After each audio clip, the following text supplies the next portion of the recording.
In this video, I'm going to be reviewing Rowan Softyak DK and sharing 4 amazing qualities about yak as a yarn fiber that I think are going to make you excited to try it with your next crochet or knitting project.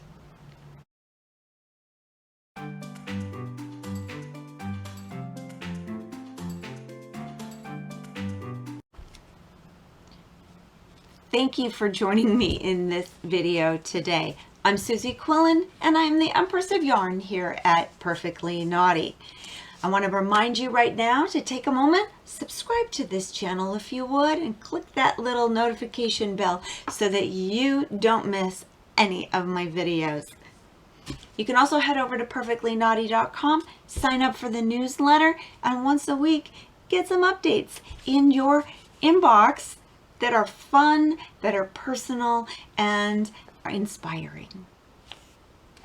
So let's get on with talking about yak as a yarn. Who knew? Well, to be honest, the Tibetans did. Yak have been in the Himalayan mountains for thousands and thousands of years. And the cultures that lived there many millennia ago figured out that this fiber was tremendously useful in protecting them from the elements. The outer hairs of the yak have been used for millennia to be woven into thick fabrics that are used to make their tents for the nomadic cultures. Yak has several qualities that are really quite remarkable. One of which is that it is warmer than sheep wool, and it also has a much slower heat transfer. And what that means is that if you've got a fabric that's made out of yak and you've got the sun beating down on it, it doesn't turn inside the tent into an oven.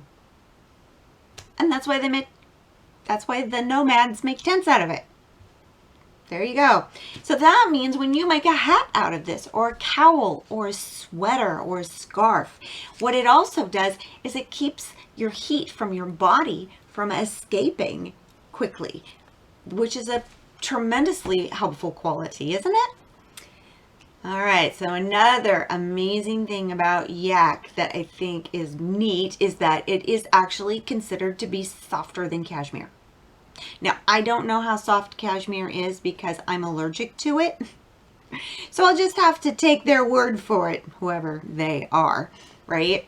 But the diameter of each strand of the yak down is so small that it is just it appears as a delicate fiber, but really it's actually very durable, but it makes it super, super soft. One of the other amazing qualities of yak is that's what's called breathability. And what that means is a fiber's ability to absorb water and wick it away. So for instance, like if you are wearing a hat and it's raining, right, and it might absorb water, how much water does it absorb versus repelling? And does it hold the water, or does it repel it, or does it dissipate the water back out very quickly, meaning does it dry quickly? And yak, like sheep wool and like a lot of animal fibers, can absorb, as much as 30% of its volume in moisture and still be dissipating it out and away from the body, which is crazy, which also means you're staying warmer. I love this idea. I love it. I have a pair of alpaca hiking socks.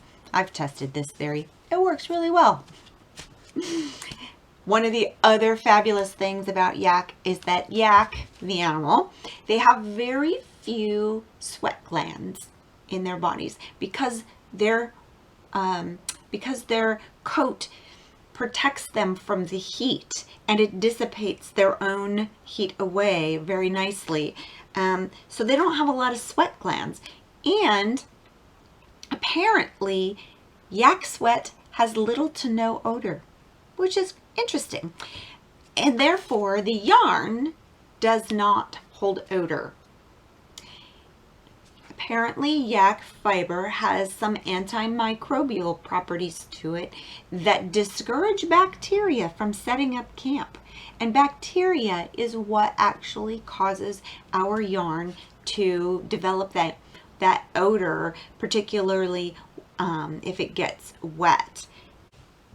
Something else that I really like about the Rowan Softyak DK is that because the cotton and the nylon and the yak fibers take the dye differently, you get these very earthy undertones, and almost in some of the colors kind of a heathered look. I don't know if you can tell, this pink one shows it most strongly, but I really like that aspect to this yarn as well. I think that makes it a very interesting use of color.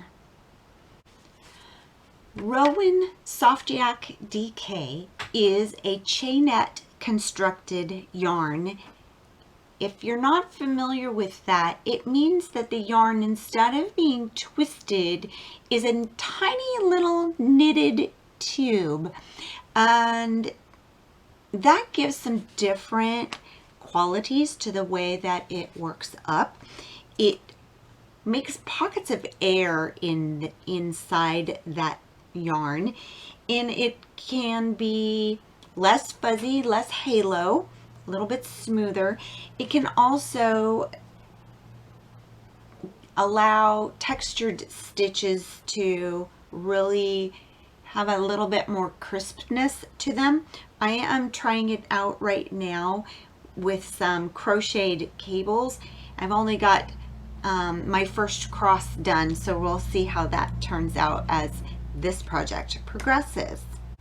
So those are some of the reasons I think you should give Rowan Softyak DK a chance in your knitting and crochet. Again, I'm Susie Quillen. I'm your Empress of Yarn here at Perfectly Naughty, and I want to thank you again for supporting my YouTube channel by watching my videos. I'd like to invite you to subscribe to the channel and click that notification bell.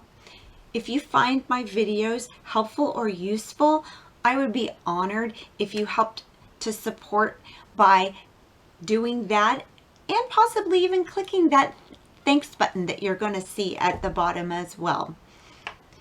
I want to also encourage you to pop over to perfectlynaughty.com to sign up for the newsletter, and I look forward to getting to know you and your stitching experience even better.